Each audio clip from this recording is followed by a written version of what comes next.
بسم اللہ الرحمن الرحیم۔ شروع کرتا ہوں اللہ تعالی کے نام سے جو بڑا مہربان نہایت رحم والا ہے۔ تمہاری بیویاں جو کچھ چھوڑ مریں اور ان کی اولاد نہ ہو تو آدھوں آدھ تمہارا ہے۔ اگر ان کی اولاد ہو تو ان کے چھوڑے ہوئے مال میں سے تمہارے لیے چوتھائی حصہ ہے۔ اس وصیت کی ادائیگی ہے کہ بعد جو وہ کر گئی ہوں یا قرض کے بعد اور جو ترکہ تم چھوڑ جاؤ اس میں ان کے لیے چوتھائی ہے۔ اگر تمہاری اولاد نہ ہو اور اگر تمہاری اولاد ہو تو پھر انہیں تمہارے ترکہ کا 8واں حصہ ملے گا۔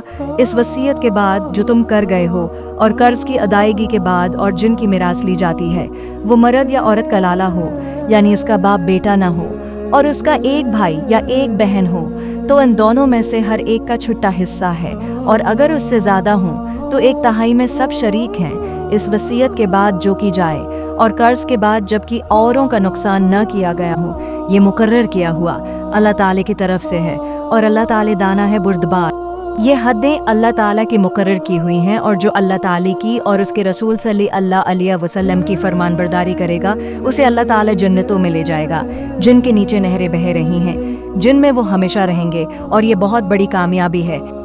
اور جو شخص اللہ تعالیٰ کی اور اس کے رسول صلی اللہ علیہ وسلم کی نافرمانی کرے اور اس کی مقررہ حدوں سے آگے نکلے اسے وہ جہنم میں ڈال دے گا جس میں وہ ہمیشہ رہے گا، ایسوں ہی کے لیے رسوا کن عذاب ہے۔